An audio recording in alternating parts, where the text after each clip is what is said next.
What's up, everybody? Big Herc 916, and you know I'm down with that car hustle. And I always like to bring you guys a cool old school, and I'm all about the old school cars. So I went and picked up a 1992 Mercedes 500 SL. It's not super old, but it's kind of old enough to be considered a classic. The R129 body style. I love these cars. It's very timeless. It says V12, but I'm not gonna front. It's a V8.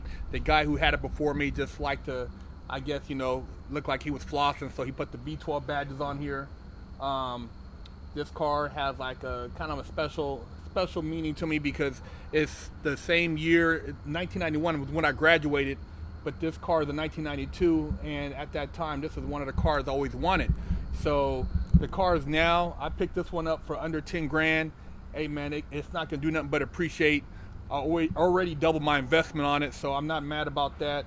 But it was in really good condition when I picked it up. Had the AMG wheels on it. The body was pretty much spotless, and I've had it now for about a week. I haven't done any really big modifications to it. I might do exhaust, resonator delete. I added a speaker to the back.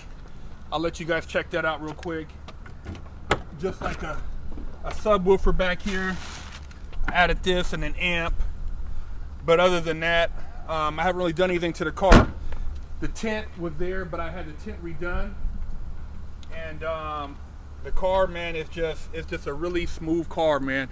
Very as far as power, it's got a really smooth band of power. It's around 322 horsepower, so it's not like a supercar or anything like that, but it gets you from point A to point B.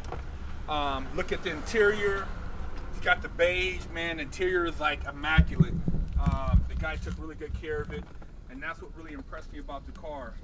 The interior is, it looked like it's only a couple years old, to tell you the truth. I detailed it up real nice, conditioned the leather.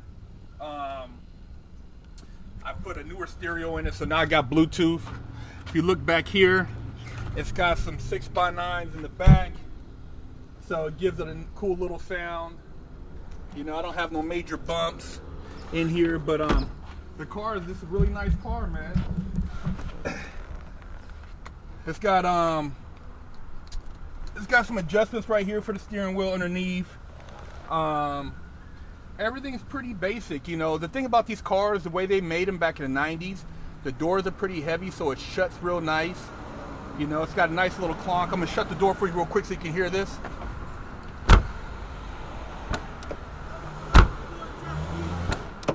See that? It's a really tight fit. These cars are built like tanks. I've had an E55, I've had a CL63, and I had a S500, like a 94, but I really like this model because of just the way it's made. It's very solid, very comfortable car. I'll start it up for you so you can hear the engine purr. Pretty quiet, it doesn't have, like I said, any exhaust mods or anything to it. Engine kind of just purrs. I actually took the car to SEMA. It drove beautifully. Very comfortable. No issues. AC blew out cool. I'll pop the hood for you so you guys can see how clean the motor looks.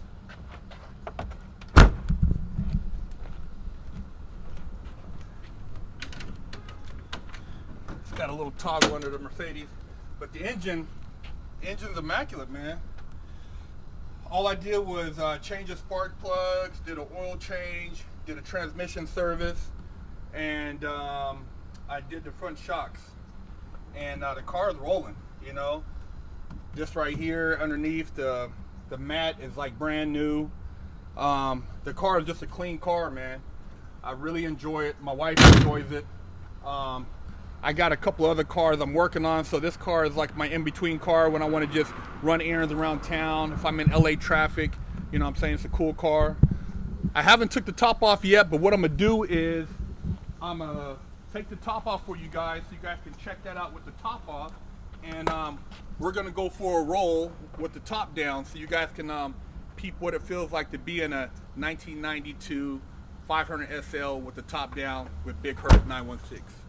So you guys, I got the top off with the help of my wife. This is the first time I've actually seen a soft top on the car. It could, you know, it's not bad for being 25 years old. It's in, you know, decent condition. You know, before the weather changes, I figured we might as well enjoy it with the top down. But yeah, man, the top came off. It wasn't that hard to take off. You just had to push a few buttons. Well, actually one button, and it disengaged. Kind of like a hydraulic thing to it. So I'm gonna go ahead and put the top down for you guys so you can see how the top goes down. And I think it's pretty much the same thing. I want to double check because I don't want to do nothing stupid here, but I think when putting the top down, all I have to do, to be honest with you, is, let me see, raising the soft top, lowering the soft top. Okay. Turn switch back, side window, lower, and boom. So I just go back. And do it like this. It disengages and automatically goes into the trunk.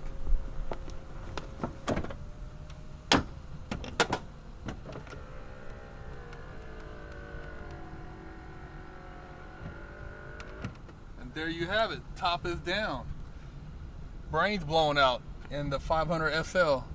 So yeah, man, we're gonna roll with the top down today.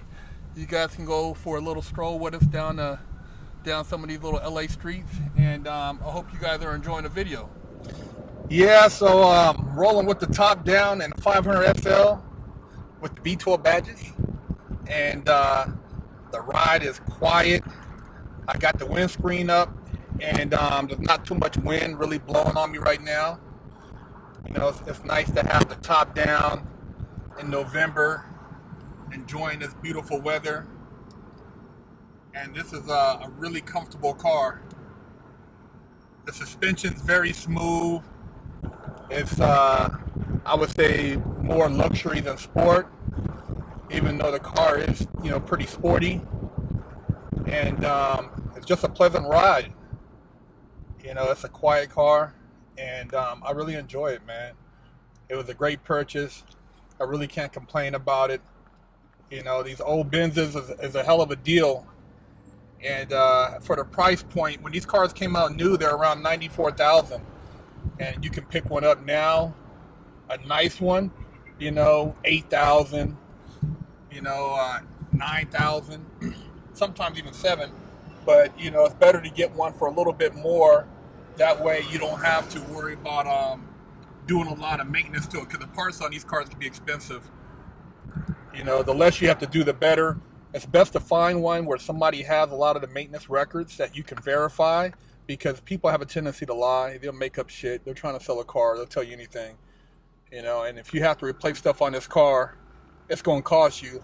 Like, for example, doing the front shocks or struts and the mounts, along with the oil change, spark plugs, rear brakes, and rotors on this car was around $2,000. That's not bad. I mean, I got a good mechanic, and he looks out for me. But if you would have went to the dealer, you probably would have to double that. So just think about it when you buy these cars, and you think about maintenance. It's not like a Chevy. You know, I got a couple old schools, and the parts for those cars are a lot cheaper than what you pay for these German cars, just because, you know. And I got a Porsche too, and the parts for that thing is ridiculous. You know, it's a lot more expensive than any Chevy I've owned. So just something to think about. But these cars, you won't be disappointed. You get you a nice classic Mercedes. This thing in another 10 years is going to be considered a German classic, if it's not already considered. And you know, I think it's a nice investment. I'm gonna hold on to it, enjoy the car, and you know, just chill. Use it as my daily driver when I'm not driving my muscle car, and when I want to just be incognito. You know, rolling in this car, you kind of just blend in with LA culture, You know, it reminds you of an old professional when you're in this car, because that's who used to buy these cars: lawyers, doctors, professionals, athletes. I think Tupac had one of these back in the day. I remember watching a video with him in one. But yeah, it's a nice car, man. It's very comfortable. Everything on it works electronically, and I can't complain about the purchase, man. It was a great purchase.